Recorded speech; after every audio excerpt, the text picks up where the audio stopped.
She knew it was time when no one else was around to go out for water. But when she saw him, she froze. A man by the well, a Jew by the well. And he said, would you pour me a drink?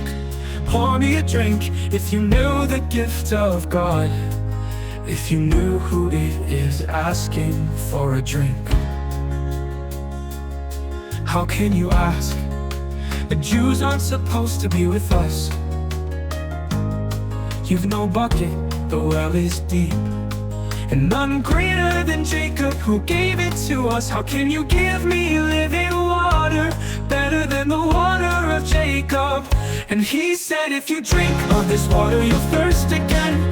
But no one who drinks the water I give will thirst again, for it wells up inside you to eternal life. And she said,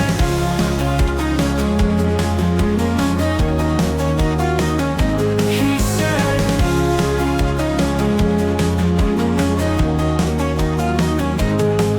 would you pour me a drink?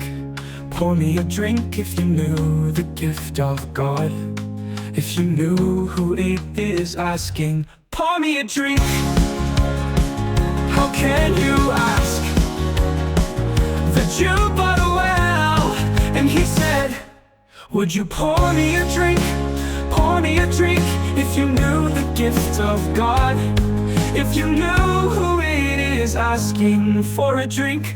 How can you ask? The Jews aren't supposed to be with us.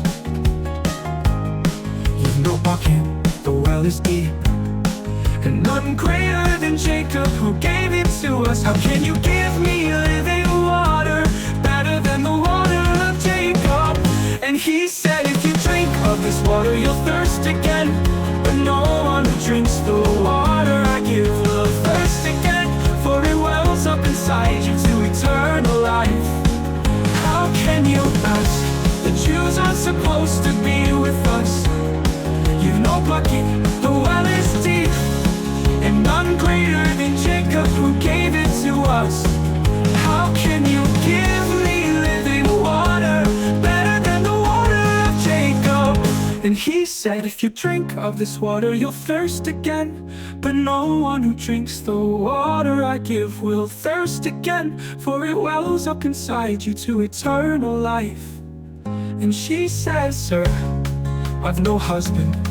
And he said, that's true. You've had 5 now, and the one you have isn't your husband. I can see you're a prophet. Our ancestors worshipped on this mountain, but you all claim the temple to be in Jerusalem. He said,